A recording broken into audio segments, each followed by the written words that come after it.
Hi and welcome to another Type with me.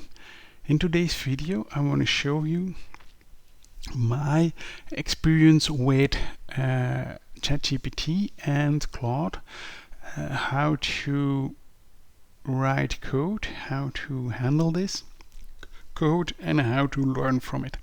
And I think I learned a lot this weekend. I think it was a nice experience, but of course also with some pitfalls. So my first experience was with ChatGPT. So one of the things here you see Canvas, and you can open Canvas right here. Maybe one of the things I want to see, but I think if I change my language it will still be in Dutch. So you need to know that I'm speaking Dutch, right? And one of the things that I started with was, hey, help me create an isometric JavaScript framework. And it just gives me like, hey, try to understand what it is. And then it just gives me some technical details what we could do, use a Canvas API, WebGL, SVG or DOM. Then the logic of isometric, right? The architecture, starting small, nice tools, structure, kind of pitfalls, examples, and next steps. And then, hey, do you want to create a web component together with me? And yeah, that's nice. This is what it could be, like the reusability and these kind of things, right? State management, shadow DOM debugging, architecture with web components, what would be a good structure for your project, and then an example of a component, the isomap, right? And so it gives me a little bit of a rough way of how to create the isomap, and then like how do we want to start, right? And why it's smart to do it like this. Again, for me it was really nice to get along slowly to understand together with ChatGPT what we want to create and how we want to do so. So again, yes, let's do it together. And I want to create now an isomap component. So isomap component with some kind of attributes. So we give me something like, hey, this would be a good way of doing so. And I said, yeah, that's true. Can we add properties for canvas width and height as well? And he was doing that as well. It gave me also how to use it. And in Canvas he was then creating the code, right? And here you see what is the code. One of the things that I also asked is, can we make separate methods and can we make a separate base class component? So you see here it's smart to have abstract class to make the to have the general methods into it. And he said, yes, let's do this. And so he was doing so. And then we had a base component which has canvas into it, and we had then here the iso map, which we had the row, column, style width, style height into it, and so on. So along the way I was really learning and making the code better. One of the things was like, hey, I want to have this as an attribute as well. We'll see here that ask that question.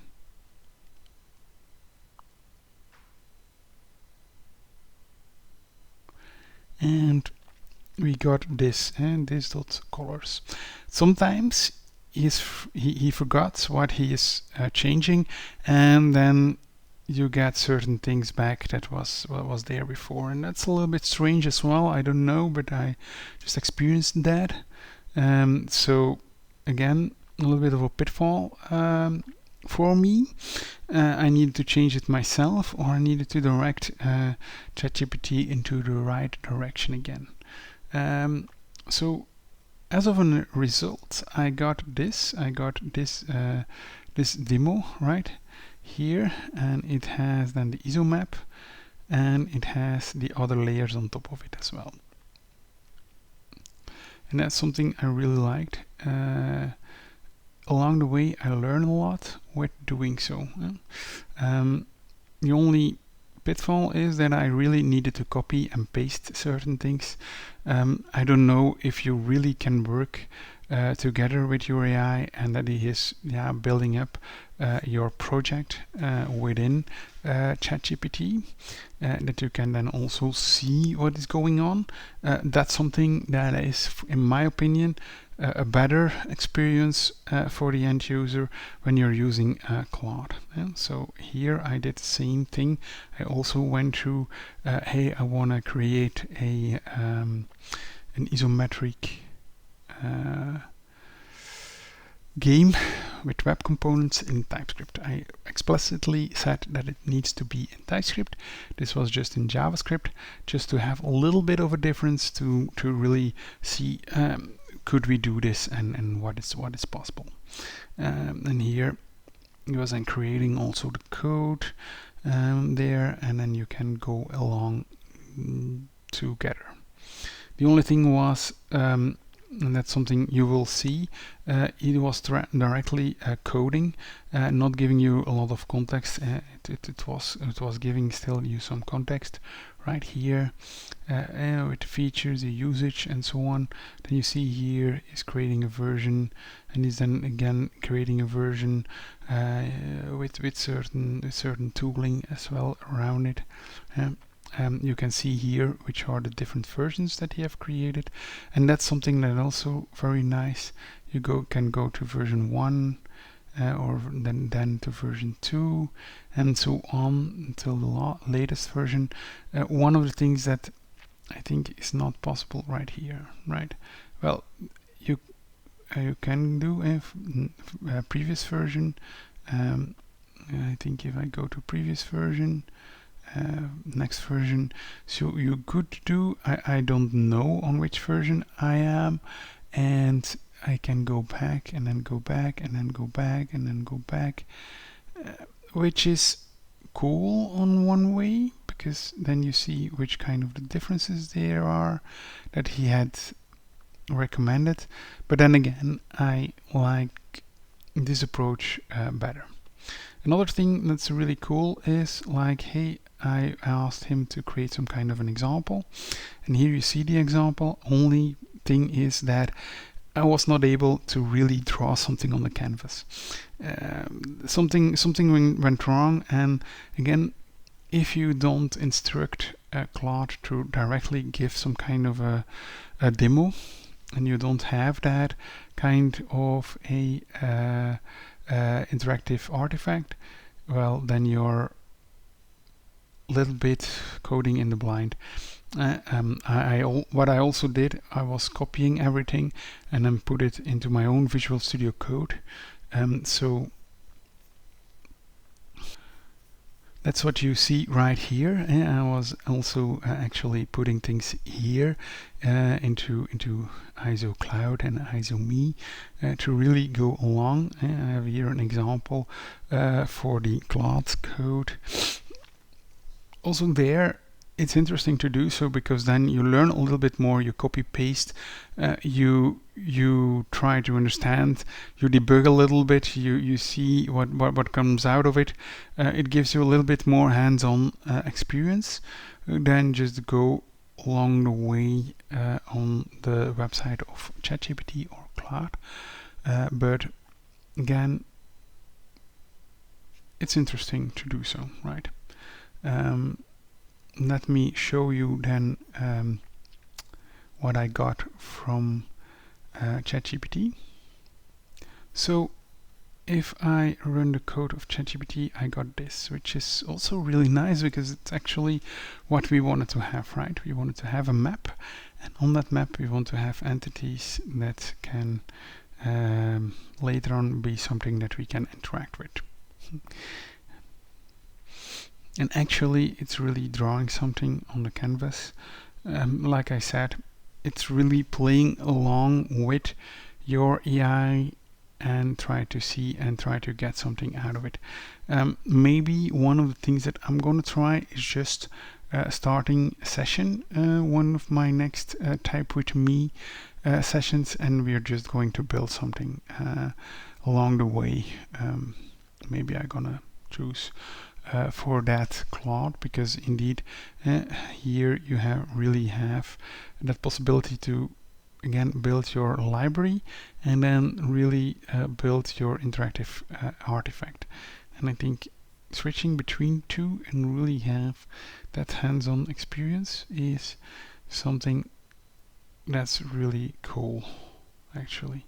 I think they did a really good job to do so, and that's on one or another way strange, because yeah, you can share it and then you can do certain things with it, but I'm missing a little bit of the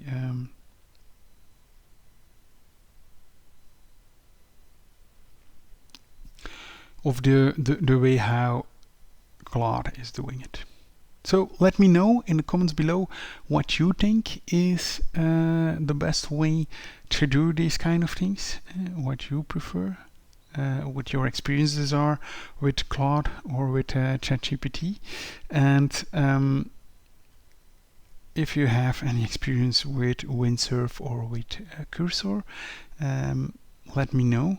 One of the things I also did and found very interesting is the following thing. So I'm going to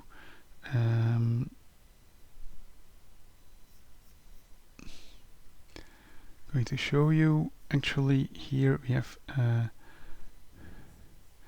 continuum to see if I can make this smaller, so you can see here that we have like DeepSeek coder, and DeepSeek coder is then something like a chat model that you can start using, and here you see then in continuum which are the things that you can do, and then you have here Llama and DeepSeek 7b. One of the things I think is also an open source development tool, and that's from Mistral. So maybe can also do a video around this as well, because I think continue is also a nice thing to start working with on the one hand, and you have also some open source coding models that you can use locally without going to OpenAI or to Claude, right? So I hope you enjoyed it. I hope you learned something from it, and that you're also going to explore using AI on that. Please let me know what your best experiences are, and if you have anything that you think like, hey, this would be nice that I'm trying out, then let me know and I will try to do so.